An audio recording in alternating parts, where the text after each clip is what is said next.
네, 안녕하세요. 저는 고려대학교 융합에너지공학과 윤영수 교수라고 합니다. 네, 오늘 만나서 반갑고요. 제가 말씀드릴 내용은 2차 전지 기술의 현재와 미래라는 제목입니다. 현대 사회가 급속히 발전하면서 지금 모바일 일렉트로닉 디바이스들이 급속히 발전하고 있고요. 앞에 보이는 사진들은 우리가 쉽게 실생활에서 경험할 수 있는 사진들도 있고요. 그 다음에 앞으로 아직 한 번도 보지 못했던 그런 사진도 있죠. 그래서 맨 위에 있는 휴대폰을 보면은 현재 우리가 사용하고 있지는 않지만 다가올 미래에 가까운 미래에 사용할 것으로 예상되는 투명한 핸드폰이 되겠습니다. 이렇게 투명한 핸드폰을 저희가 이제 구동하기 위해서는 여기에 들어가는 2차 전지도 투명한 형태의 그런 배터리가 들어가야 되겠죠. 그리고 오른쪽에 보이는 이미지는 드론입니다. 드론이 지금은 군사용이나 어떤 공업용 목적으로는 많이 사용이 되고 있죠. 실생활에서는 아직까지 그렇게 저희가 어떤 장난감이나 뭐 이런 놀이용 제품 이외에는 실생활에서 사용하고 있지는 않은데 드론도 조만간 저희가 실생활에서 아주 유용하게 쓸 수 있는 형태로 발전되어 나갈 예정입니다. 가장 가까운 예로는 이런 물건을 배송하는 택배 시스템에 아마 적용이 될 것 같고요. 그래서 지금 미국에서는 이미 어떤 실생활에서도 사용하고 있는 예가 있고요. 아마 한 5년 안에는 저희도 드론을 실제로 사용하게 되는 그런 날이 올 것으로 기대를 하고 있습니다. 그래서 이런 드론에 에너지 저장 장치가 당연히 들어가야 될 거고요. 드론에 사용되는 에너지 저장 장치는 지금 저희가 자동차에 쓰고 있는 배터리보다는 훨씬 더 가벼워야 될 것입니다. 왜냐하면 드론은 하늘을 날아다녀야 되기 때문에 이런 무게당 에너지 밀도가 굉장히 중요하고요.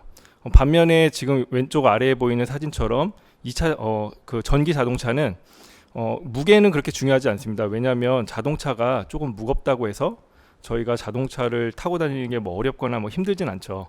자동차가 무거워도 저희가 들고 다니는 것이 아니기 때문에 괜찮은데 자동차는 사이즈가 정해져 있기 때문에 그 부피 안에 들어갈 수 있는 그런 2차 전지가 필요합니다. 그래서 그런 무게당 에너지 밀도보다는 부피당 에너지를 굉장히 이렇게 좀 중요하게 생각을 하고요. 그래서 정해진 그 볼륨 안에 훨씬 더 이제 장거리를 운행할 수 있을 정도의 에너지가 저장될 수 있는 그런 어떤 2차 전지가 요구가 됩니다. 그래서 현재 저희 나라의 배터리 회사들은 이런 전기 자동차를 타겟으로 해서 이런 정해진 부피 안에서 굉장히 큰 에너지를 저장할 수 있도록 그런 높은 에너지 밀도를 갖고 있는 그런 2차 전지들을 개발하고 있고요. 그래서 드론하고는 약간 반대되는 개념이죠. 드론 같은 경우에는 이제 하늘을 날아다닐 때 그 1kg만 무거워져도 날아다닐 수 있는 비행 시간이 굉장히 축소가 되고요. 그래서 부피당 에너지 밀도보다는 무게당 에너지 밀도가 굉장히 중요하다. 뭐 이렇게 볼 수가 있고요. 또한 이제 비행을 하게 될 때 뒤에서 소개를 해드리겠지만 저희가 물건을 나르는 용도 외에도 사람을 직접 수송하는 그런 드론들도 이제 상용화가 될 예정인데 사람을 태우고 다닐 때는 그 드론이 또 안전 문제들이 굉장히 좀 까다로워져서 주 에너지 저장 장치 외에도 보조 배터리나 그런 비상 배터리 같은 것들을 또 탑재를 해야 되는데 그런 어떤 안전 규정을 만족하기 위한 배터리를 또 탑재하기 위해서는 훨씬 더 많은 양의 에너지를 저장할 수 있는 그런 배터리가 필요하게 됩니다. 자, 그리고 마지막으로 오른쪽 아래에 있는 사진은 사람을 닮은 로봇인데요. 지금은 저희가 볼 수 없는 어떤 풍경이지만 이제 한 뭐 10년 정도 혹은 15년 정도 후의 미래 사회를 생각해 보면 이런 로봇들이 길거리를 다니는 것을 또 볼 수가 있을 것 같습니다. 이런 로봇들은 사람들이 하기 어려운 일들, 그러니까 뭐 아주 뭐 생명의 위협을 느낄 수 있는 일들이나 아니면 뭐 화재 사건이 일어났을 때 그런 사람을 살리기 위한 어떤 그런 위험한 일들에 투입될 예정이고요. 그렇게 됐을 때 이런 로봇들이 좀 이렇게 오랫동안 운행이 되기 위해서는 마찬가지로 이제 고에너지 밀도의 에너지 저장 장치가 필요할 것 같습니다. 그래서 현재 에너지 저장 장치 기술보다는 훨씬 더 진보된 그런 에너지 저장 장치 배터리들이 필요할 것이구나 하는 것을 생각을 해볼 수 있겠습니다. 또한 이제 스마트폰도 이제 굉장히 고도화돼서 사이즈가 굉장히 줄어들고 있죠. 그래서 손목에 차고 다니는 이런 핸드폰도 생길 거고요. 심지어는 이렇게 사람 인체에다 삽입해서 아주 굉장히 초소형으로 만들어진 이런 핸드폰도 이제 사용이 될 예정일 것 같습니다. 또한 이제 저희가 쓰고 다니는 글래스 형태의 뭐 핸드폰이나 3차원 영상을 전송할 수 있는 이런 핸드폰도 만들어지고 있습니다. 이런 다양한 기능의 어떤 장치들이 개발이 되고 있기 때문에 에너지 저장 장치도 에너지 밀도는 기본이고 다양한 형태와 다양한 플랫폼으로 만들어져야 되겠구나 하는 것들을 또 생각해 볼 수가 있겠습니다. 그리고 요 이미지가 보여주는 것은 뭐냐면 자동차 안의 풍경인데요. 현재는 저희가 직접 운전을 하고 자동차를 주행하기 때문에 그 안에 실내 공간을 활용하기가 좀 어려웠죠. 그래서 사람이 직접 운전하는 공간 외에는 이런 안쪽의 공간을 활용하기가 좀 어려웠는데 미래에는 이제 자율주행 자동차가 나오면서 이 실내 공간을 자유롭게 활용할 수가 있게 될 거고요. 그러면 실내에서 뭐 책을 볼 수도 있고 뭐 영화를 감상할 수도 있고요. 휴식할 수 있는 공간이 될 수도 있겠죠. 그래서 이제 차 안에서 저희가 여가 생활을 즐기는 이런 시간이 좀 늘어나고 차에서 이렇게 제공해 줄 수 있는 서비스가 많아지면 당연히 자동차가 가져야 되는 에너지 밀도가 지금 현재보다 훨씬 더 높아질 것을 좀 기대해 볼 수 있겠습니다. 그래서 뭐 안에서 보통 이제 식사도 하고 거의 이제 집처럼 생활하는 그런 공간이 될 것 같아요. 그렇게 되면은 뭐 난방도 지금보다 훨씬 더 다양한 형태로 돼야 될 거고, 디스플레이를 통해서 저희가 화면을 사용할 때도 훨씬 더 많은 전력을 소모할 것으로 기대가 되죠. 그래서 자율주행 자동차가 나오고 저희가 이 안에 공간들을 자유롭게 활용하는 그 시대가 되면은 또한 이런 전기자동차의 에너지도 훨씬 더 고용량으로 훨씬 더 많은 에너지를 필요로 하게 될 거다 하는 것도 또 기대를 해볼 수 있겠습니다. 자, 그리고 아까 전에 소개를 해드렸는데 이 하늘을 날아다니는 드론이 물건을 수송하는 형태에서 이제 점차 사람을 수송하는 형태로 변해갈 것인데요. 지금 보여드리는 아래쪽에 있는 이미지는 실제 드론이 하늘을 비행하고 있는 그런 이미지가 되겠고요. 인천공항에서 서울역, 그리고 인천공항에서 잠실 롯데타워 요 구간을 지금 시범 운행을 하고 있고요. 이미 그런 많은 기업과 정부가 노력을 하면서 시범 운행을 상당히 오랜 동안 진행을 해온 상태고, 실제 로드맵상으로는 2026년에는 실제로 좀 이 드론을 운행하는 형태로 계획을 하고 있습니다. 근데 26년에 상업화 되기에는 조금 이른 감이 있고요. 시범 운행은 지금 문제없이 잘 되고 있는데 제가 예상하기로는 앞으로 한 10년 정도 후에는 이런 가까운 공항에서 서울역 정도를 연결하는 드론은 아마 비행을 실제로 할 것으로 예상이 되고요. 그래서 뭐 공항철도라든지 이런 현재 교통 시스템으로 이제 가게 되면 공항에서 서울역까지 아무리 빨라도 2-30분 이상의 그런 시간이 좀 소요가 될 텐데, 이 드론을 통해서 이동하면 5분에서 10분 사이에 이동을 할 수 있고요. 그다음에 그런 트래픽에 영향을 받지 않고 항상 일정한 주행을 할 수 있기 때문에 굉장히 편리한 어떤 시스템이 될 것으로 기대합니다. 그런데 지금은 이제 이런 드론용 2차 전지가 없기 때문에 전기 자동차에 들어가는 배터리를 그대로 이제 탑재를 해서 시범 운행을 하고 있고요. 이제 전기 자동차용 배터리는 아까 말씀드린 것처럼 무게를 고려하진 않고 부피당 에너지 밀도에 좀 초점을 맞춰서 디자인이 되어 있기 때문에 그 자동차용 배터리 팩을 탑재해서 갔을 때 한 40분 정도 비행이 가능하다고 합니다. 그래서 한 명의 사람을 태우고 운행을 할 때 한 40분 비행이 가능한데, 뭐 물리적으로는 저희가 한 15분 정도면 충분히 비행을 하기 때문에 그 공항에서 뭐 서울역 정도 거리는 뭐 40분 운행이면 충분하지만, 이게 단순히 그런 운행에 필요한 배터리만 탑재하는 게 아니고 그런 보조 배터리나 비상 배터리 뭐 이렇게 다양한 배터리를 탑재해야 되는 안전 규정들이 있고요. 그리고 그 외에도 여러 가지 또 이제 짐도 실어 날아야 될 거고, 그래서 여러 가지 조금 것들을 좀 고려해 봤을 때 비행 시간이 적어도 1시간은 넘어야 되고, 또한 이제 전기 자동차에 들어가는 배터리 팩보다 훨씬 진화된 형태가 돼야 될 거기 때문에 이런 드론용 2차 전지도 앞으로 시장이 급속도로 팽창할 것으로 좀 기대를 합니다. 네, 그래서 위에 보이는 이미지는 그 2017년도에 이미 제네바 모터쇼에서 나타난 컨셉 드론에 대한 이미지가 되겠고요. 현재는 이 드론을 얼반 에어 모빌리티라 해서 UAM이라는 이름으로 부르고 있고, 뭐 한편으로는 에어버스라는 이름으로도 부르는데요. 앞으로 한 10년 후에는 이런 이미지와 부합하는 그런 드론들을 저희가 타고 다닐 수 있을 것으로 기대합니다. 또한 지금 보여드리는 이미지는 구글 회사의 데이터 센터에 대한 이미지입니다. 저희가 지금 유튜브를 통해서 많은 것들을 시청하고 지금 굉장히 발전되어 있죠. 그래서 제가 지금 강의하는 영상도 유튜브를 통해서 아마 공개될 것으로 생각을 하는데요. 이런 유튜브에서 이제 저희가 볼 수 있는 그런 컨텐츠들은 이 데이터 센터에 모두 저장이 되어 있고, 거기서 이제 그 정보들을 공유를 해주고 있는데요. 한 해 동안 구글의 데이터 센터에서 사용하는 전력량이 거의 대한민국의 1년 전력량에 거의 근접하다고 제가 들은 바가 있었던 것 같습니다. 그래서 이런 하나의 사기업이 사용하는 그 데이터 센터에서 사용하는 에너지 소비량이 한 국가의 소비량을 넘어서기 때문에 뭐 미래의 그런 에너지 소비량이 어마어마하게 조금 많아지고 있다 하는 것을 알 수 있고요. 또 아래쪽의 이미지는 이제 사물 인터넷에 관련된 이미지고요.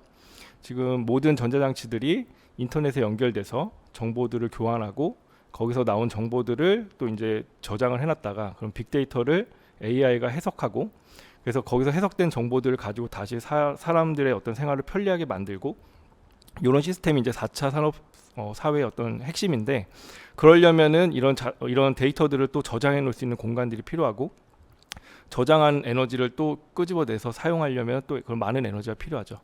그래서 오른쪽에 그래프를 보면 현재 그런 네트워크 시스템에서 그러니까 다른 에너지는 다 제외하고 저희가 어떤 네트워크라든지 데이터 센터 이런 인터넷 망을 통해서 사용하고 있는 에너지 총양만을 지금 집계해 놓은 데이터가 되겠고요.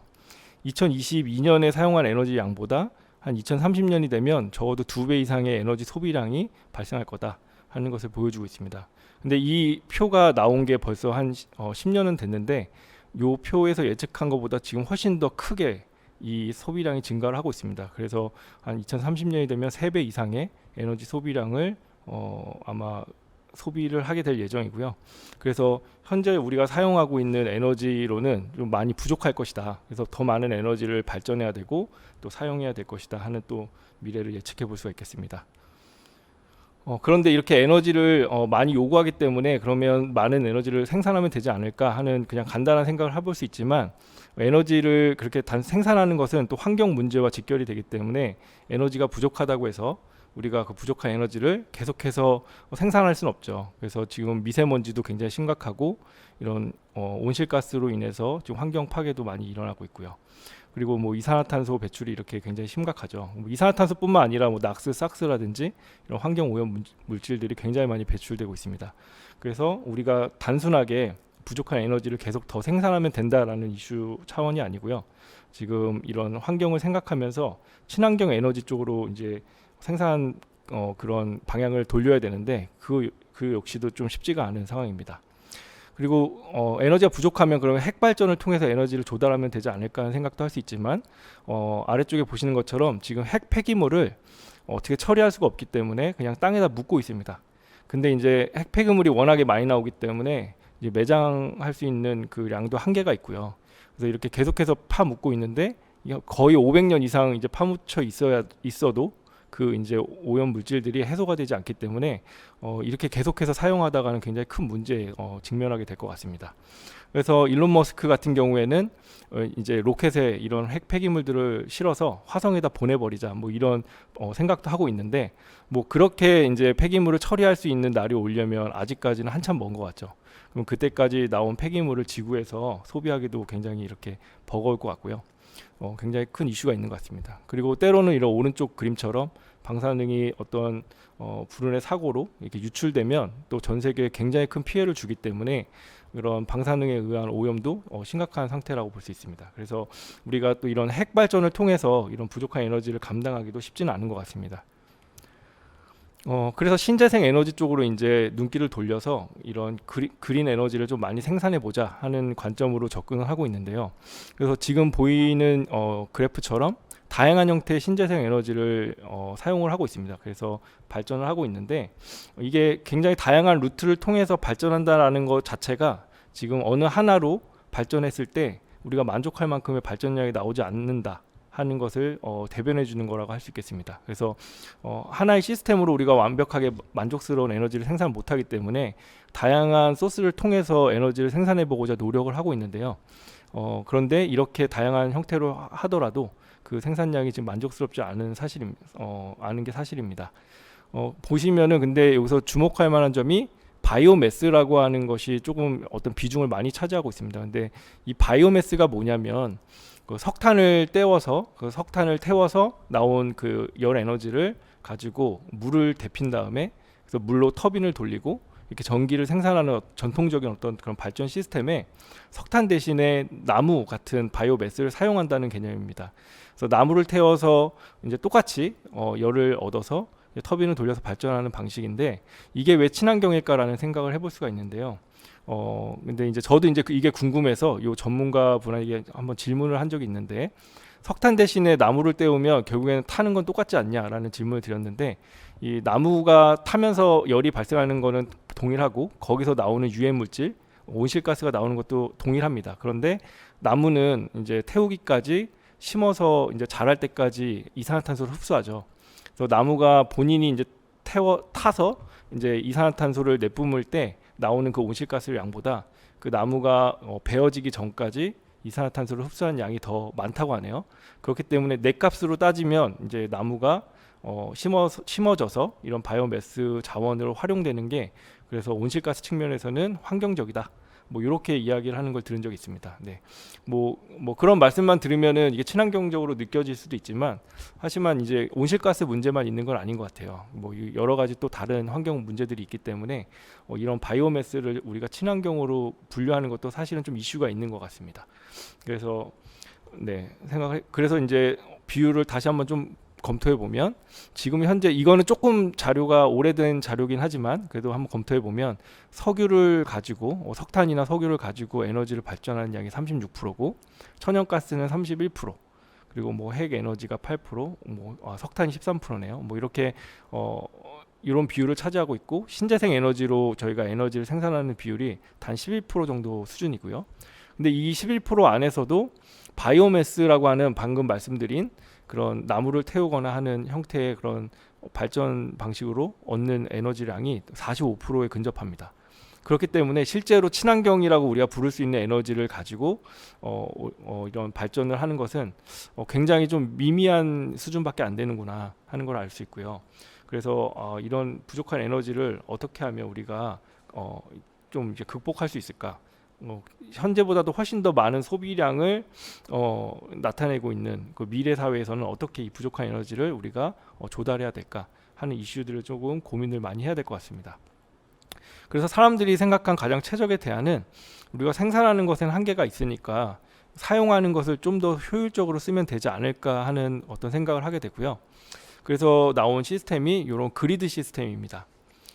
이 그리드 시스템이 뭐냐면, 에너지를 생산한 다음에 보통 지금의 발전 방식에서는 생산된 에너지를 그대로 바로 이제 소비를 하는 형태로 이제 사용을 하고요.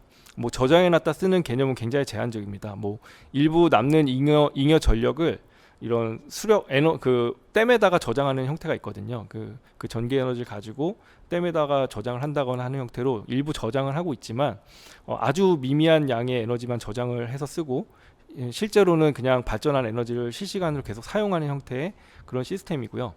지금 우리가 발전한 에너지를 사용하는 그 양은 절반도 미치지 못합니다. 저희가 생산하는 에너지의 한 절반 이하의 에너지만 실제로 사용을 하고 있고, 나머지는 사실 버려지고 있습니다. 그렇기 때문에 우리가 에너지를 아주 효율적으로 사용을 해서 거의 100%에 가깝게 손실되지 않게 사용할 수 있다면 그게 굉장히 좋은 대안이 될 수 있겠구나 하는 생각을 할 수 있고요. 그러기 위해서는 이런 뭐 저녁 시간, 우리가 그런 에너지를 많이 사용하지 않는 시간에 발전된 양, 그런 에너지를 저장해 놨다가 에너지 사용량이 많을 때 쓰면 아무래도 많은 도움이 되겠죠. 그래서 우리가 생각해 볼 수 있는 게 대용량 에너지 저장 장치 시스템입니다. 이런 대용량 에너지 저장 시스템을 에너지 소비가 많은 그런 대도시 근처에다가 설치를 해놓고 꺼내 쓰는 어떤 개념입니다. 왜냐하면 에너지를 발전한 다음에 그런 소비가 많은 대도시까지 수송해 오는 과정에서 또 손실되는 에너지가 굉장히 많고요.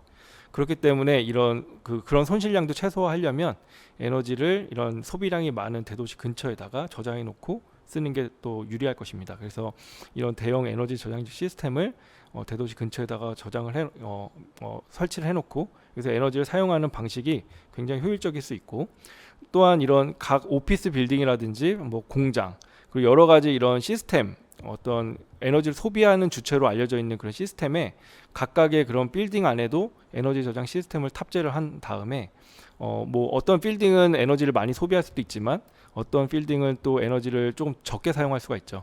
그렇게 되면은 그 빌딩과 빌딩 사이에도 이런 전력망을 연결을 해서 서로 에너지를 주고받으면서 부족한 에너지를 서로 이제 상호 교환할 수 있는 시스템을 만들고 이런 체계를 만들어 나간다면 아무래도 부족한 에너지를 훨씬 더 효율적으로 사용할 수 있을 것으로 좀 기대를 할 수 있습니다.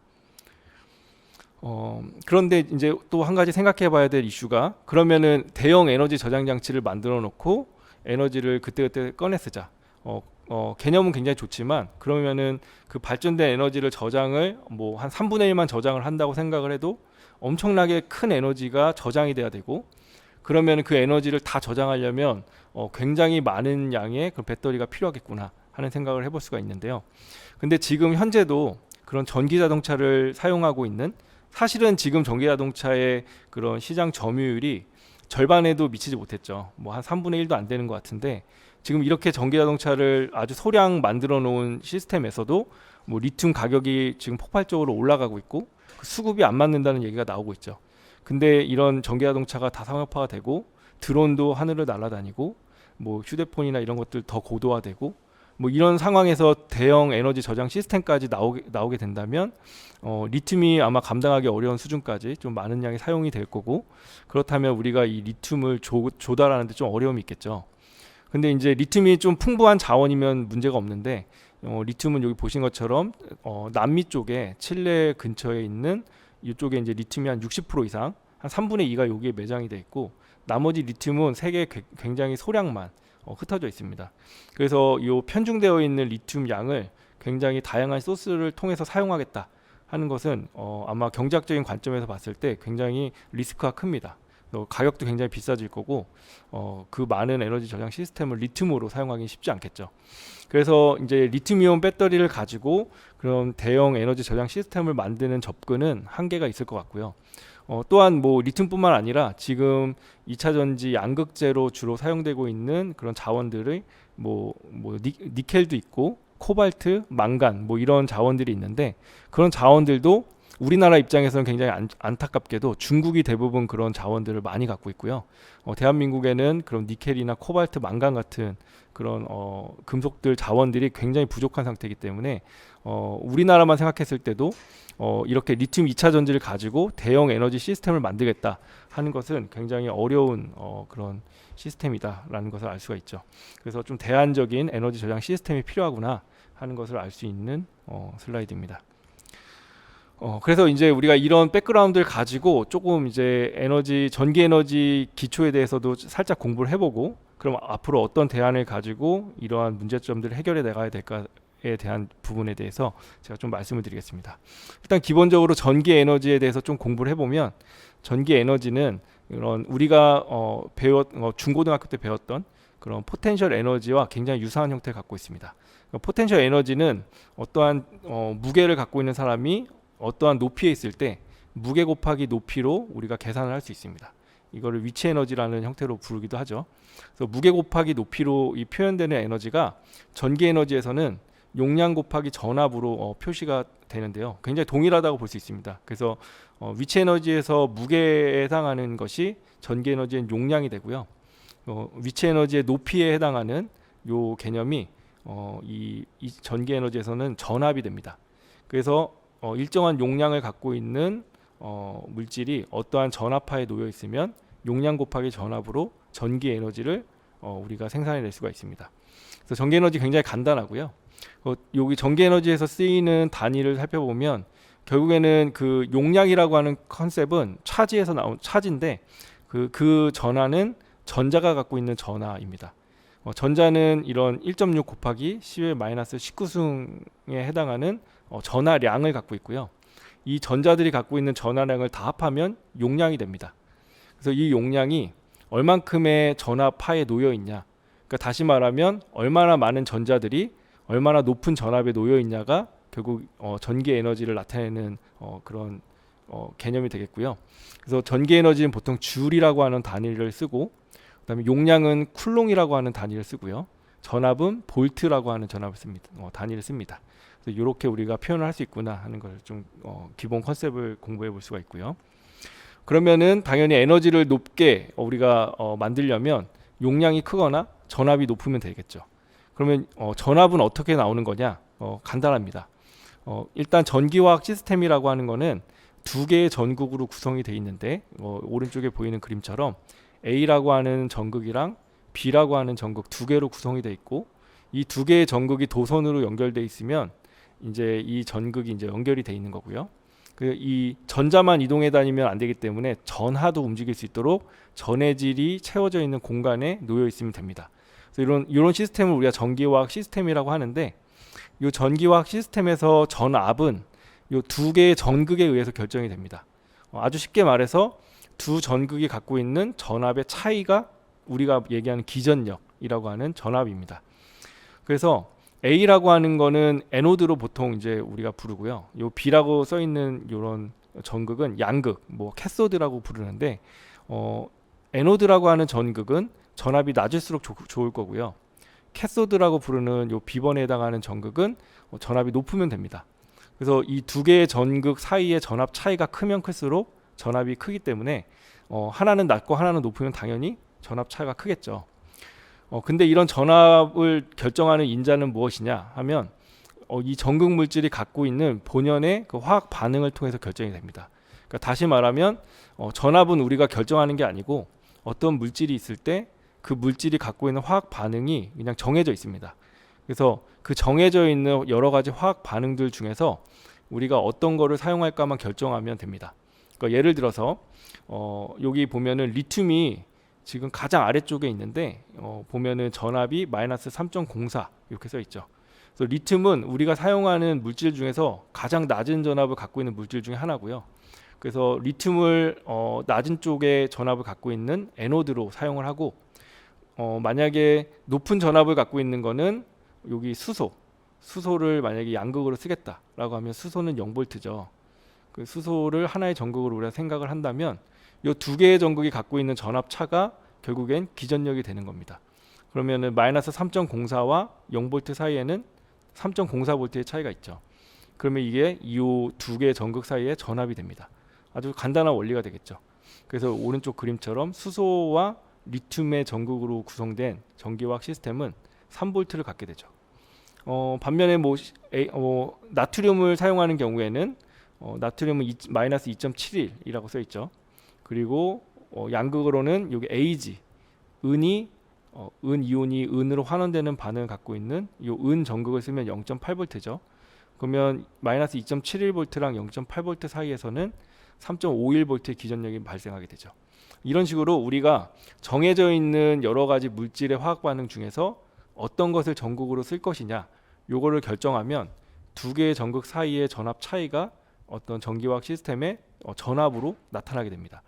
그러면 아주 간단하게 하나의 전극은 아주 낮은 전압을 갖고 있는 물질을 사용하고 반대쪽 전극은 아주 높은 전압을 갖고 있는 물질을 사용하면 그러면 전압이 높게 만들어지겠죠. 그러면은 높은 전압을 또 구현할 수 있을 거고요. 그런 측면에서 리튬 배터리를 우리가 사용하고 있는 이유는 리튬이 아주 낮은 전압을 갖고 있기 때문에 어떠한 양극 소재랑 연결을 해도 높은 전압을 발현할 수 있기 때문에 우리가 리튬을 쓴다라고 보면 되겠습니다. 그리고 양극 물질에서는 가능하면 높은 전압을 갖고 있는 게 좋으니까 우리가 여러 가지 물질 중에서 이제 선택을 해서 쓰는데 이런 망간이라고 하는 물질들이 사용이 되고요. 그래서 이런 경우에는 4V 이상의 전압을 나타내기도 합니다. 이렇게 우리가 전극을 선택을 해서 사용을 하게 되면 우리가 원하는 전압을 얻을 수가 있다 하는 거고요. 그래서 양극과 음극이 이렇게 전압을 결정하는 인자이기 때문에 굉장히 중요한 역할을 하고요. 또한 우리가 용량에 대해서는 말씀을 안 드렸는데 용량도 사실은 이 전극 물질에 전자가 저장이 되면서 용량이 발현되기 때문에 이 전극 물질이 얼만큼 많은 전자를 저장할 수 있냐가 또한 용량도 결정을 합니다. 결국엔 용량과 전압이 모두 이 양극과 음극이라고 하는 전극 물질에 의해서 결정이 되기 때문에 이 전극은 굉장히 중요한 거구나 하는 것을 알 수 있죠. 그래서 배터리의 4대 요소를 생각해 보면 양극과 음극은 배터리의 아주 중요한 4대 요소 중에 두 가지가 되겠죠. 그 이외에 이 두 개의 전극이 그냥 바로 맞닿아 버리면 이제 화재가 발생하게 되거든요. 그래서 그런 두 개의 전극이 맞닿는 것을 방지하기 위해서 분리막이라고 하는 막을 넣게 되고요. 그래서 안전성을 담당하는 막이기도 합니다. 그리고 이 양극과 음극 사이에 리튬 이온이 왔다 갔다 할 때 리튬 이온을 잘 전달해 줘야 되기 때문에 전해액이라고 하는 액체 전해질을 넣게 됩니다. 그래서 배터리의 4대 요소라고 하면 양극과 음극, 전해과 분리막, 이렇게 네 가지를 우리가 4대 요소로 보고 있습니다. 그래서 이 4대 요소에 대해서 간단하게 알아볼 건데요. 그 전에 우리가 그럼 이 배터리를 어떻게 구성을 하는 게 그 최적이냐라는 것을 먼저 설명을 드리고 각각의 요소에 대해서 좀 말씀을 드릴게요. 지금 배터리를 한 세 가지 타입으로 주로 만들고 있습니다. 근데 이 배터리를 만들 때 우리가 그 배터리가 저장하는 에너지를 계산을 하게 되는데, 그 에너지를 단순히 전극 물질만 갖고 우리가 계산을 하지 않고, 지금 배터리 4대 요소를 설명드렸는데 이 4대 요소를 전부 다 무게를 계산해서 우리가 계산을 하고요. 거기다 심지어는 포장하고 있는 물질의 그런 무게나 부피까지 다 포함을 해서 에너지 밀도를 계산을 하게 됩니다. 자, 그렇기 때문에 이 배터리를 만들 때 포장지도 가벼운 거 혹은 부피가 적은 걸로 포장지를 사용해서 만들 때 훨씬 더 유리하겠죠. 그래서 이런 포장을 어떻게 할 것이냐, 어떠한 구조로 이 배터리를 만들 거냐가 또 하나의 관심사긴 한데, 그래서 이제 나온 그런 두 가지 굉장히 중요한 타입이 실린더 타입의 배터리가 있고 이런 각형의 배터리 타입이 있습니다. 그래서 아까 말씀드린 양극과 음극을 분리막을 가운데 두고 돌돌 말아가지고 이렇게 원통에다 쏙 집어넣어서 만드는 배터리를 실린더 타입이라고 말하고요.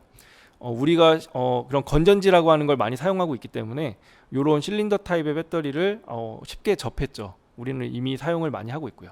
그래서 이렇게 돌돌 말아서 쓰는 원통형 타입이 있고, 각형이라고 하는 거는 이렇게 아래쪽 그림처럼 음극과 분리막, 양극을 차례차례 하나씩 적층을 해가지고 스택해가지고 만들어내는 그런 배터리 시스템입니다. 근데 이 두 가지 시스템은 뭐 만들 때 장단점이 있는데요. 뭐 그런 깊이 있는 얘기까지 뭐 오늘 하지는 않을 거고요. 그런데 이 두 가지 이런 원통형과 각형은 아무래도 이 패키징하는 물질이 굉장히 무겁고 단단한 그런 금속 제품으로 패키징을 하기 때문에 안전한 측면은 있습니다. 그런데 에너지 밀도를 높이기가 어렵죠. 그래서 오른쪽에 보이는 파우치라고 하는 셀은 뭐냐면 일종의 그냥 비닐봉투 같은 파우치에다가 요 전극 물질을 넣어서 배터리를 설계하는 이런 시스템이에요. 근데 파우치는 아무래도 가볍겠죠. 플라스틱 백 같은 데다가 담아서 배터리를 만들기 때문에 가벼우니까 에너지 밀도는 당연히 높아질 겁니다. 같은 배터리 4대 요소를 이용해서 2차 전지를 만들었다고 해도 그냥 포장지가 가벼워서 에너지 밀도가 올라가는 시스템이에요.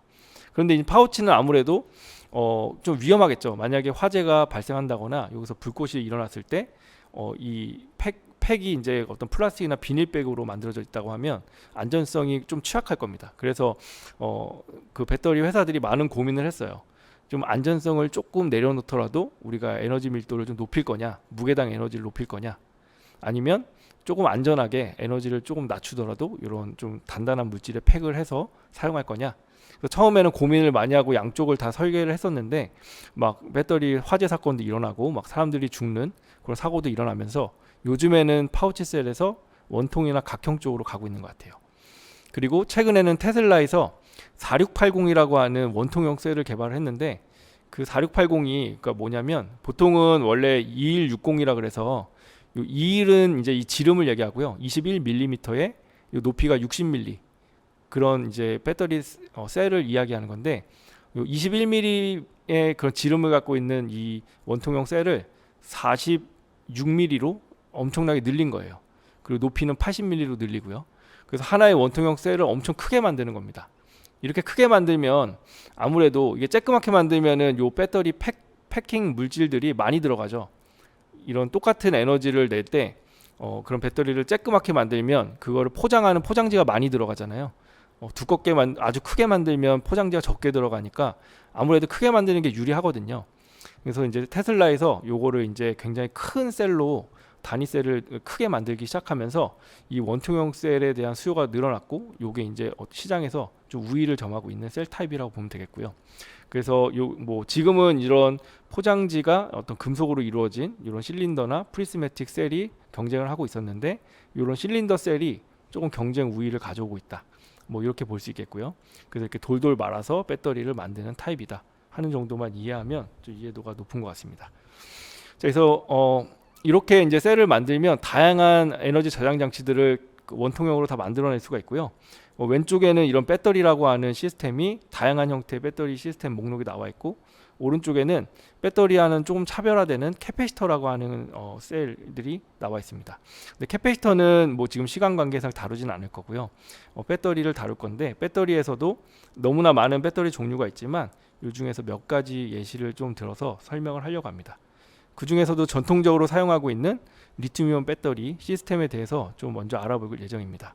그래서 리튬이온 배터리는 음극과 양극의 이런 층상 형태의 물질을 사용하고 있어요. 그래서 이런 층상 형태의 그런 결정 격자를 갖고 있는 물질 안에 그 결정 안에다가 리튬을 집어넣는 형태로 저장을 합니다. 그러니까 물질이 갖고 있는 결정 안에다가 이온을 집어넣었다 뺐다 하기 때문에 아주 굉장히 가역적인 특징이 있고요. 가역적이라는 거는 들어간 리튬들이 딴 데로 새거나 뭐 어떤 부반응으로 이렇게 소모되지 않고 바로 그대로 돌아올 수 있다. 이게 이제 가역적이라는 말인데, 이런 결정 안에다가 리튬을 집어넣었다 뺐다 하면서 저장할 때는 굉장히 가역성이 높습니다. 그래서 음극과 양극 두 개의 전극을 모두 결정을 갖고 있는 물질의 그 격자 안에다가 리튬을 집어넣었다 뺐다 하면서 저장하는 그런 메커니즘을 갖고 있고요. 분리막과 전해질은 동일하게 사용하고 있습니다. 그래서 뒤에서 하나씩 살펴보겠습니다. 일단 양극 물질인데요. 양극 물질은 다시 말하면 전압이 높은 전극을 이야기하고, 그 양극 물질의 타입을 우리가 전통적으로 세 가지로 좀 나눠볼 수가 있어요. 결정 격자의 모양을 가지고 우리가 설명하는데요. 이런 결정 격자가 층을 갖고 있는 층상형 구조면 우리가 레이어드 타입의 캐소드라고 부르고요. 결정 격자가 3차원으로 구조를 갖고 있으면 우리가 이런 스피넬 타입이라고 부르고, 이렇게 결정 격자가 1차원의 동굴 형태의 어떤 채널을 갖고 있으면 올리빈 스트럭처라고 부르는데요. 각각의 구조를 대표하는 물질들이 오른쪽 예로 나와 있습니다. 지금 상업화되어 있는 리튬이온 배터리는 모두 층상형 구조입니다. 그래서 이 리튬 코발트 옥사이드가 지금 사용하고 있는 리튬이온 배터리 캐소드의 그런 초기 모델이라고 보면 되겠습니다. 그래서 리튬 코발트 옥사이드가 현재 상업화되어 있는 셀의 그런 그 가장 초기 모델에 들어갔던 양극재고요. 스피넬과 올리빈 타입에 대해서 하나씩 살펴볼 건데, 일단은 층상형 구조의 물질 안에 리튬을 집어넣게 되면 요 결정 격자 사이에 리튬이 들어갔다가 빠져나오는데요. 리튬층에 이제 리튬이 들어갔다 나오게 됩니다. 근데 리튬층에서 만약에 리튬을 전부 다 뽑아내면 어떻게 될까요? 이 층에서 리튬층이 전부 다 사라지게 된다면 이 층상 구조가 붕괴됩니다. 그러면 층이 내려앉게 되겠죠. 왜냐하면 리튬층에 있는 리튬을 전부 다 뽑아내면 이 층이 비어버리니까, 아니 구조가 붕괴될 겁니다. 그렇기 때문에 이 층상형 구조의 물질에서는 리튬층에 리튬을 전부 다 뽑아내거나 집어넣거나 할 수가 없고, 절반 정도만 사용할 수 있습니다. 절반만 뽑아냈다 절반만 사용하는 형태. 그래야지만 안정적으로 쓸 수가 있어요. 그렇기 때문에 이론적인 용량을 살펴보면 여기 보면 270이라고 나와 있죠. 이론 용량이 한 270 되는데 실제로 사용할 수 있는 용량은 한 150밖에 안 돼요. 반면에 이제 스피넬이라고 하는 3차원 구조를 갖고 있는 결정 격자에다가 리튬을 넣을 때는 리튬이 이런 아주 견고한 프레임 안에 들어가기 때문에 리튬을 전부 다 뽑아낼 수가 있고 다 집어넣을 수가 있습니다. 그런데 이 프레임 구조가 워낙에 견고하기 때문에 리튬이 들어갈 수 있는 공간이 많지는 않겠죠. 그렇기 때문에 이론 용량 자체가 148 정도밖에 안 되죠. 실제로 사용할 수 있는 용량은 좀 그 높은 어떤 퍼센트로 사용할 수 있지만 근데 이론적인 용량 자체가 적은 걸 알 수 있습니다. 그리고 올리빈 타입에서는 170 정도로 약간 중간 정도 되는 용량을 갖고 있고요. 오른쪽 아래처럼 견고한 프레임에 리튬 이온도 조금 더 많이 저장할 수 있는 장점을 갖고 있는데요. 이 올리빈의 단점은 이게 동굴 모양의 1차원적인 채널을 갖고 있어서 만약에 어떠한 결함이나 이런 원인으로 이 동굴 채널의 입구가 막히면 이쪽 라인을 전부 다 리튬이 들어갈 수가 없어요. 그래서 한 번에 다 막혀버립니다. 그래서 결함이라든지 이런 것들이 조금만 있어도 이게 사용할 수 있는 에너지가 확 줄어버립니다. 그런 단점이 있죠. 그런 이런 여러 가지 단점들을 좀 고려했을 때 초기에는 그래서 요 세 가지 타입 중에 어떤 거를 좀 초기에 리튬 배터리 모델로 쓸까 고민을 많이 했는데 그나마 이 층상형 물질이 나아 보인다 해서 요게 이제 초기 모델로 선정이 됐고, 그래서 요 층상형 물질이 현재까지 사용이 되고 있습니다. 현재는 많이 요 컨셉이 바뀌어서 요 가운데에 있는 코발트 대신에 요게 망간도 집어넣고 니켈도 집어넣는 형태로 조금 변화가 돼 있어요.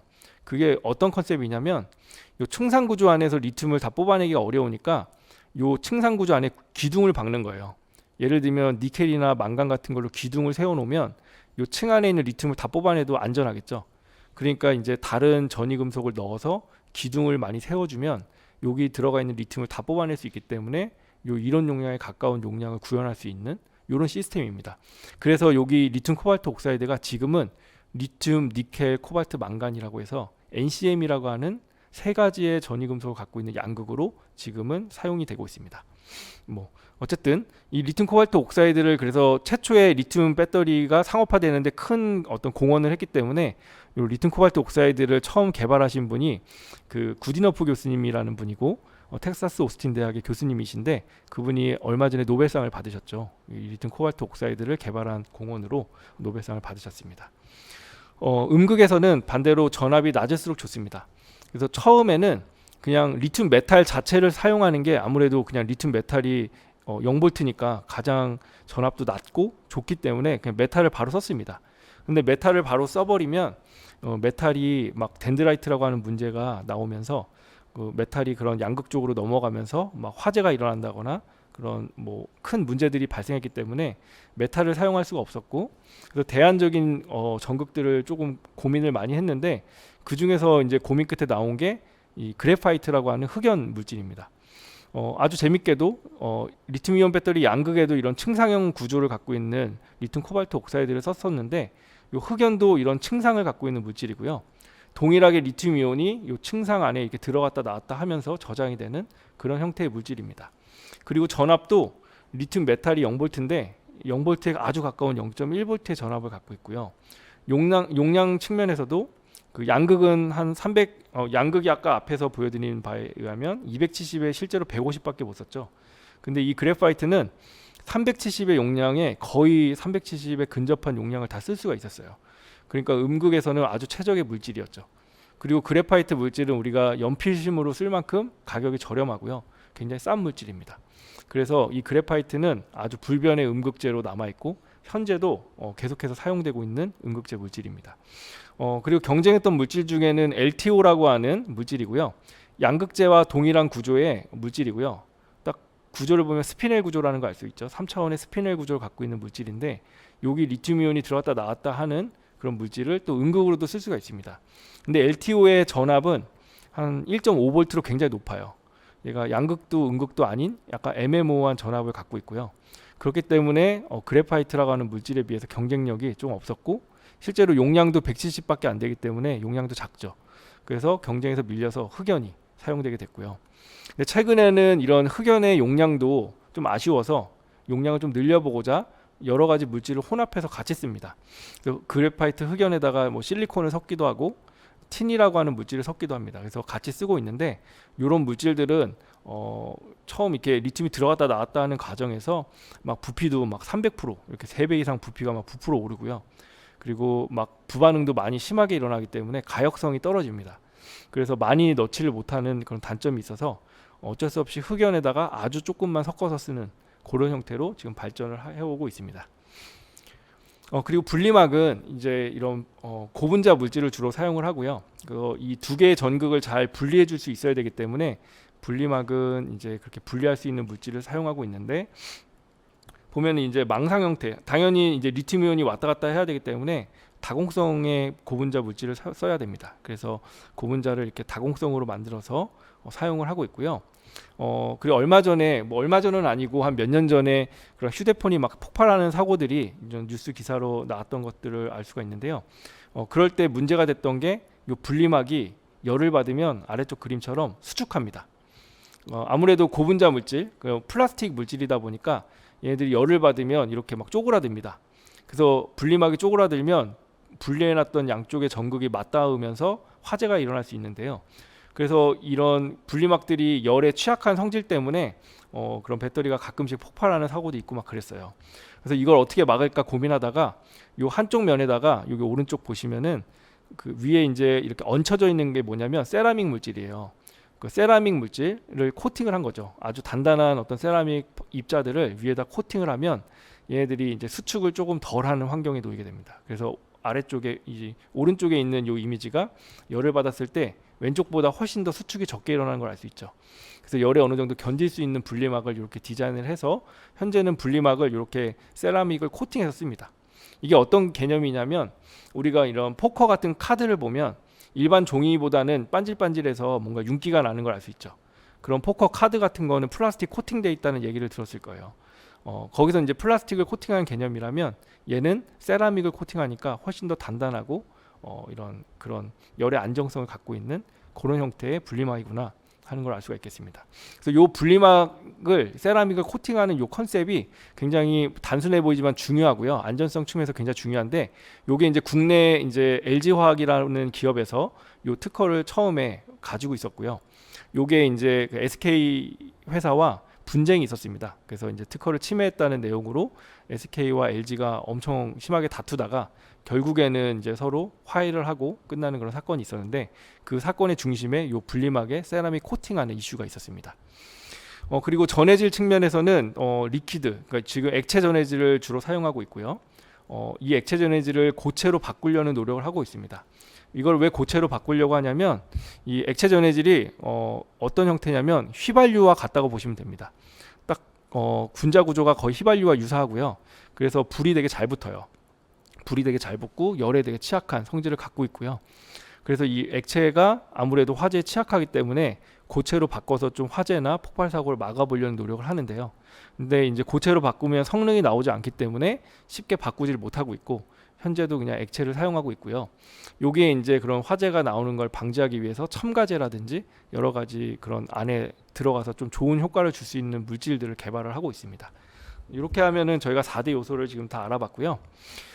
지금 이래서 상업화되어 있는 배터리가 지금 방금 전에 저희가 알아본 건 아주 기본적인 어떤 4대 요소였고 현재 사용하고 있는 리튬이온 배터리는 어떻게 구성되어 있는지 우리가 좀 간단하게 좀 알아볼 예정입니다. 그래서 지금 사용하고 있는 리튬이온 배터리는 젠3라고 해서 3세대 리튬이온 배터리라고 보시면 됩니다. 3세대 리튬이온 배터리는 아무래도 에너지를 좀 높이기 위해서 양극에는 어떻게 하냐면 아까 보여드렸던 리튬 코발트 옥사이드에다가 니켈과 망간을 섞어서 사용을 하고 특히 니켈이 많이 들어가면 용량이 더 높아집니다. 그래서 니켈을 많이 넣으려는 노력을 많이 하고 있고요. 그래서 심지어 지금 리튬 코발트 옥사이드에서 니켈을 너무 많이 넣어서 이제 거의 니켈 기반의 양극이라고 보셔도 무방할 정도로 많이 들어가고 그래서 88%까지 니켈을 집어넣은 양극 수제를 만들고 있습니다. 용량은 한 220까지 나와 있는 상태고요. 그 다음에 음극에는 흑연 음극에다가 실리콘을 한 5% 정도 섞은 그런 음극을 사용하고 있고 용량은 한 450 정도의 용량이 나오고 있습니다. 이 3세대 리튬이온 배터리가 아마 2025년까지 사용될 예정으로 알고 있고요. 그 이후에는 이제 4세대 리튬이온 배터리가 사용될 예정인데 제가 알기로는 이 4세대 리튬이온 배터리 개발도 어느 정도 끝난 걸로 알고 있고요. 이 4세대 리튬이온 배터리는 니켈 함량을 훨씬 늘렸습니다. 니켈을 90%까지 늘렸고요. 그 이상으로 지금 넣으려고 노력을 하고 있고 용량이 약간 증가해서 230까지 증가했고 그 다음에 실리콘을 음극에는 더 많이 넣으려고 하고 있고요. 그래서 실리콘 넣는 실리콘의 비율을 높여서 500 이상의 용량을 달성하는 그런 형태의 배터리라고 볼 수 있겠습니다. 자 보시면 이제 젠4 그러니까 4세대 배터리까지 리튬이온 배터리가 나올 예정이고 그 이후에는 그럼 어떻게 될까요? 지금 보면 5세대 리튬이온 배터리를 만들려고 생각을 했을 때 이미 니켈의 함량이 90%가 넘기 때문에 양극을 더 높은 에너지로 만들기가 어려울 거라는 추측이 되고요. 그 다음에 음극에서도 실리콘을 이미 최대한 넣고 있는 상황입니다. 이 이상 넣을 수가 없기 때문에 지금 멈춰 있는 상태죠. 그러니까 사실 4세대 배터리가 나온 이후에 5세대 배터리에서 그러면 이 리튬이온 배터리가 더 진보된 형태로 나올 거냐 아니면 새로운 형태의 다른 에너지 저장 장치가 나올 거냐 하는 것을 조금 이제 생각해 볼 수 있는데 제가 생각할 때는 4세대 배터리를 마지막으로 아마 다른 차세대 배터리로 넘어가지 않을까 하는 기대를 합니다. 그래서 차세대 배터리는 아무래도 두 가지 타입으로 분류가 될 것 같아요. 아까 말씀드린 것처럼 이제 에너지 사용량이 지금 증가하고 대형 에너지 저장 장치도 만들어야 되기 때문에 그런 어떤 대형 에너지 저장 장치에는 리튬을 사용하지 않는 시스템 그래서 지구상에 풍부한 다른 원료를 사용하는 시스템으로 가야 될 거고요. 그래서 나트륨이온 배터리가 아마 대안으로 나올 것 같습니다. 근데 이런 나트륨이온 배터리 외에 리튬이온 배터리를 사용할 때 조금 더 높은 에너지를 좀 요구하는 그런 장치들이 있죠. 그래서 아주 초소형 그런 에너지 저장 장치라든지 이런 디바이스에는 훨씬 더 높은 에너지 밀도를 요구하게 되고요. 그런 데는 이제 리튬 메탈을 음극으로 사용하는 메탈 배터리가 나올 것 같습니다. 그래서 이 두 가지 컨셉에 대해서 간단하게 조금 설명을 해드리고 마치려고 합니다.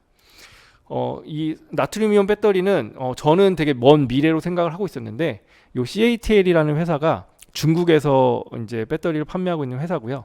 사실은 전 세계 그 배터리 시장 점유율의 1등 회사입니다. 우리나라에 아주 큰 세 가지 회사가 있죠. 그 삼성 SDI, LG 에너지 솔루션, SK 온, 이렇게 세 개의 큰 메이저 배터리 회사가 있어요. 근데 국내 대기업 3사의 그 시장 점유율을 합하면 30%가 넘지 않습니다. 세계의 시장 점유율이 30%가 안 되는데, 요 CATL 하나의 회사가 갖고 있는 점유율이 40%가 넘어요. 그러니까 세계 최고의 어떤 점유율을 갖고 있는 중국 회사고요. 이 회사가 2023년에 소듐이온 배터리를 생산하겠다 하는 그런 계획을 발표했습니다. 그리고 그 나트륨 배터리의 에너지 밀도는 한 160 정도 수준이 될 거다. 이 160이 어느 정도 수준이냐면, 지금 현재 생산되고 있는 리튬이온 배터리는 한 250 정도 되고요. 리튬이온 배터리 중에 저가형 리튬이온 배터리의 용량 에너지가 200입니다. 근데 한 160에 해당하는 에너지를 나트륨 배터리로 만들겠다 하는 계획을 발표를 했고요.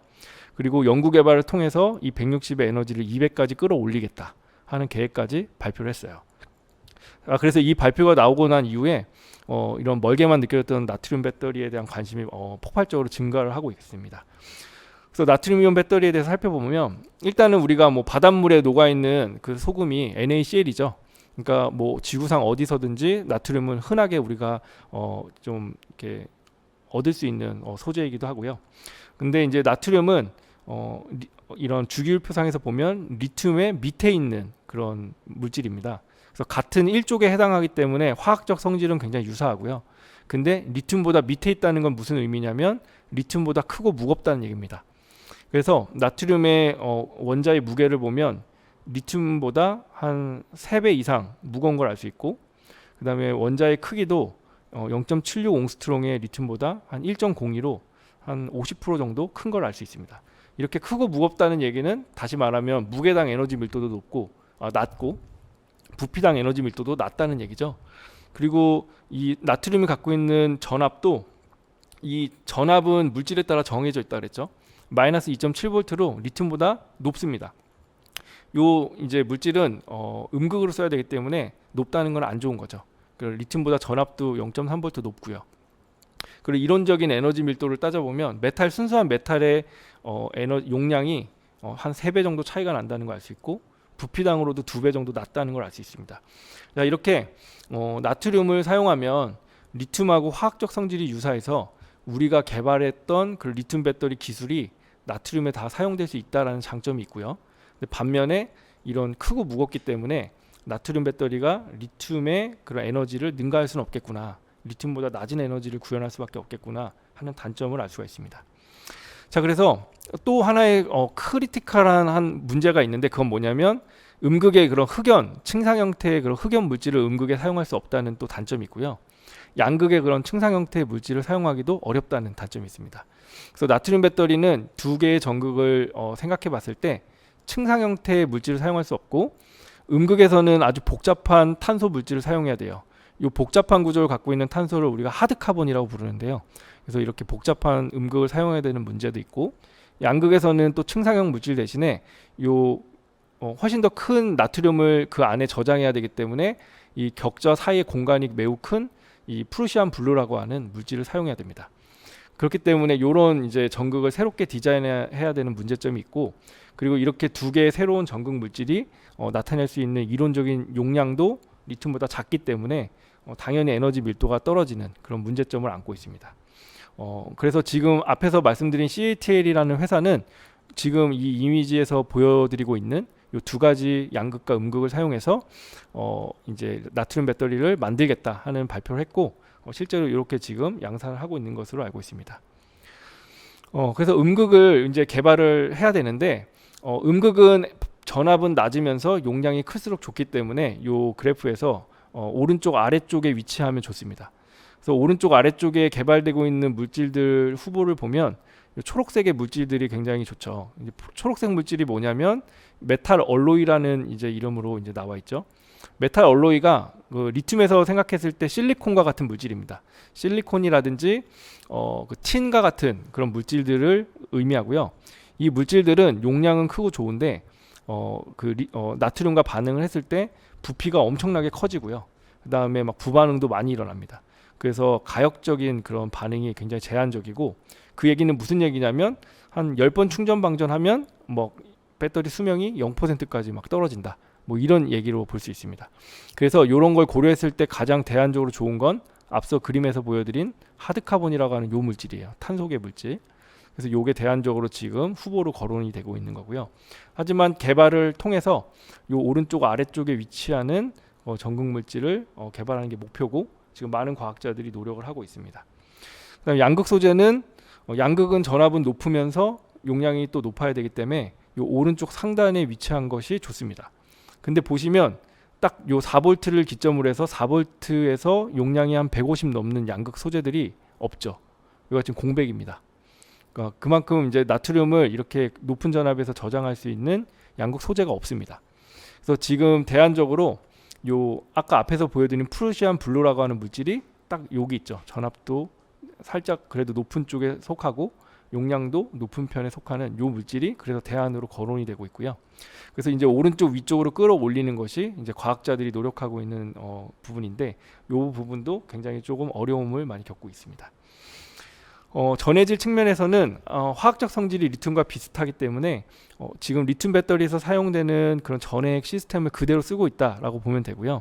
그래서 전해질은 기본적으로 염이라고 하는 물질을 전하인데요. 이 전하를 용액에다 녹여서 사용하는데, 사용되는 전하도 리튬 배터리에 사용되는 것과 동일한데 이 리튬 대신 나트륨이 들어갔다라는 것만 다릅니다. 그리고 이 솔벤트라고 하는 전해액도 거의 동일한 형태가 사용되고 있고요. 그 첨가제도 마찬가지로 리튬 배터리와 굉장히 동일한 첨가제를 넣고 있다, 이렇게 보실 수 있겠습니다. 자, 나트륨 배터리에 대해서 간단히 설명을 드렸고, 그러면 이제 고에너지 밀도를 나타낼 수 있는 배터리로 리튬 메탈 배터리를 사용해 볼 수가 있겠습니다. 이 리튬 금속을 썼을 때 에너지 밀도가 어떻게 될 거냐 하는 거는 이 그림이 보여주고 있는데요. 음극에 사용되는 그 그래파이트라고 하는 기존 리튬 배터리 음극을 메탈로 대체하게 되면 이 리튬 메탈이 갖고 있는 용량이 흑연의 10배입니다. 흑연은 아까 370이었거든요. 한 3800까지 이제 저장이 가능하기 때문에 10배의 용량을 갖고 있어요. 그러면은 간단하게 얘기해서 흑연의 한 10분의 1 정도 되는 양만 쓰면 흑연과 동일한 용량을 낼 수 있다는 거죠. 그러면은 음극 쪽의 부피가 10분의 1로 줄어들게 되겠죠. 그러면 음극의 부피가 10분의 1로 줄어들면 이게 부피가 굉장히 줄어들 거고요. 그럼 부피당 에너지 밀도가 높아지겠죠. 왜냐하면은 저장할 수 있는 에너지 양은 동일한데 부피가 감소했으니까요. 그래서 부피당 에너지가 늘어날 거고, 그 다음에 사용하는 음극의 또 무게도 아무래도 적은 양을 사용하기 때문에 음극의 무게도 더 가벼워지겠죠. 그러면은 무게당 에너지도 커질 겁니다. 자, 그래서 이렇게 그래파이트라고 하는 음극보다 용량이 10배 큰 메탈을 사용하면 부피당 에너지와 무게당 에너지가 모두 증가될 수 있다, 이런 컨셉입니다. 그런데 이제 흑연을 사용할 때는 흑연의 결정 격자에 리튬이 들어갔다 나왔다 하면서 저장되기 때문에 아주 가역적으로 저장될 수 있었는데, 이 메탈은 그냥 뻥 뚫린 그 오픈된 공간에 메탈이 환원됐다가 다시 녹아나갔다가 하면서 저장이 되거든요. 그래서 오픈된 공간에서 저장되기 때문에 아무래도 부반응이 굉장히 심각하고, 또 이 메탈이 자라는 과정에서 왼쪽 아래에 보신 것처럼 울퉁불퉁하게 이렇게 자라는 경향이 있어요. 얘가 이렇게 아주 반듯하게 자라주면 좋은데 막 이렇게 울퉁불퉁하게 자라고, 얘네가 심지어는 이렇게 뾰족한 덴드라이트라고 하는 형태로 자라는 걸 굉장히 좋아합니다. 그래서 이렇게 뾰족하게 자라면 첫 번째 문제는 이 물질이 이제 분리막을 뚫고 나가서 양극과 닿으면서 이제 폭발할 수 있는 위험도 있고요.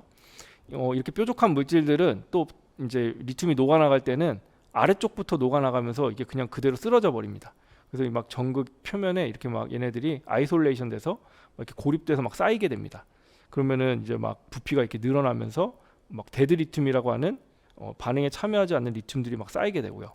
그러면은 또 가역성이 떨어지니까 이런 여러 가지 문제를 갖고 있어요. 그래서 리튬을 어떻게 하면 균일하게 이 표면에서 성장을 시키고 이제 가역적으로 왔다 갔다 하게 만들 거냐, 하는 게 이 리튬 메탈 전지의 아주 핵심적인 연구 내용이고요. 아직까지는 연구를 많이 하고 있는데 이게 뾰족한 대안이 없기 때문에 아직까지는 리튬이온 배터리를 사용하고 있다고 보시면 되고, 그런데 이제 그래도 상당한 진보를 경험하고 있고요. 그래서 조만간 이 리튬 메탈 배터리가 또 상업화되는 날이 오지 않을까 하는 생각을 합니다.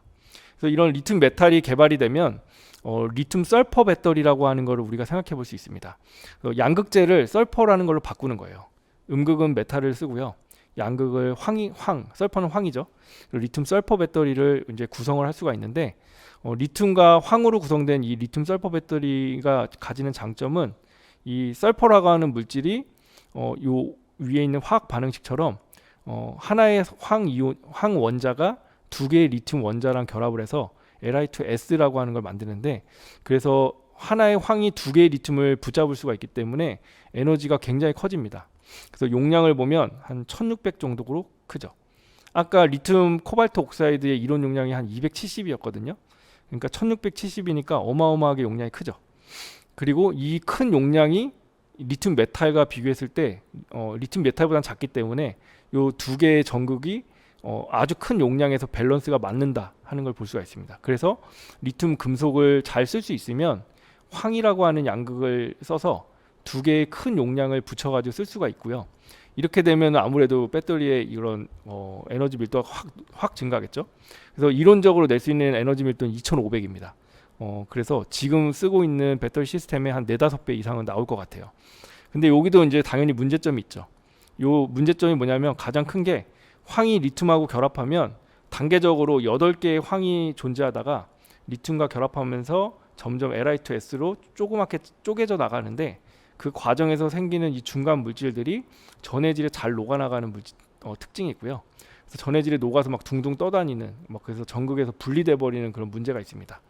그런 문제를 이제 셔틀이라고 부르는데, 이런 심각한 문제 때문에 아직까지는 또 이 리튬 설퍼 배터리도 연구 개발하고 있는 단계에 있고요.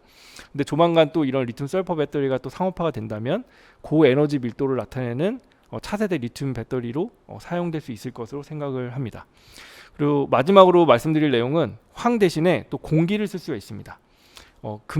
리튬 금속을 음극으로 쓰고, 이번에는 황이 아니라 공기를 양극으로 쓰는 거예요. 그래서 이 시스템은 공기 중에 있는 에어에 녹아 있는 그 산소를 그대로 빨아들여서 사용한 다음에 다시 공기 중으로 돌려보내는 이런 시스템이고요. 그래서 그냥 자동차가 주행할 때 공기를 빨아들여서 반응을 해서 산소랑 리튬이 결합하게 만들었다가 다시 이제 리튬은 돌아가고 산소는 공기 중으로 나가는 이런 시스템이기 때문에 굉장히 친환경적이고, 또 이제 하나의 컨셉으로는 공기를 빨아들여서 저장할 때 미세먼지도 같이 이제 제거를 해주는 또 역할을 할 수 있다. 이런 얘기도 할 수 있어서 굉장히 친환경적인 배터리인데, 여기서도 마찬가지로 이 산소와 반응을 하면서 왔다 갔다 하는 이 반응이 굉장히 조금 부반응도 크고 문제점들이 많습니다. 그래서 리튬의 손실도 굉장히 크고, 또한 공기 중에 있는 산소가 사실은 100%가 아니라 21%에 불과하죠. 그러니까 반응할 때 섞여 있는 질소가 훨씬 많기 때문에 반응에 또 저항도 되게 크게 걸리고요. 그래서 여러 가지 이슈들이 또 있기 때문에 리튬 공기 전지도 연구는 많이 되고 있지만 아직까지는 그렇게 쓸 수 있는 단계까지는 못 온 상태입니다. 그런데 마찬가지로 연구 개발이 많이 진전이 일어나면 이런 차세대 리튬이온 배터리로서 충분히 사용할 만하고, 그래서 이런 리튬 공기 전지를 사용하는 날이 오면 지금 자동차의 주행 거리의 한 5배 이상 또 갈 수 있지 않을까 하는 생각을 해봅니다. 자, 그래서 오늘 제가 대형 에너지 저장 장치로 사용할 수 있는 나트륨 배터리도 좀 소개를 드렸고요. 그 다음에 차세대 고에너지 밀도를 낼 수 있는 리튬 금속 기반 배터리도 소개를 드렸습니다. 그래서 현재 4세대 리튬이온 배터리가 이제 끝나가는 시점이 되면 이런 차세대 배터리들이 아마 등장을 할 거고, 그래서 여러분들이 곧 경험하게 되는 2차 전지 시스템이 될 것입니다. 오늘 말씀드릴 내용은 여기까지입니다. 네, 감사합니다.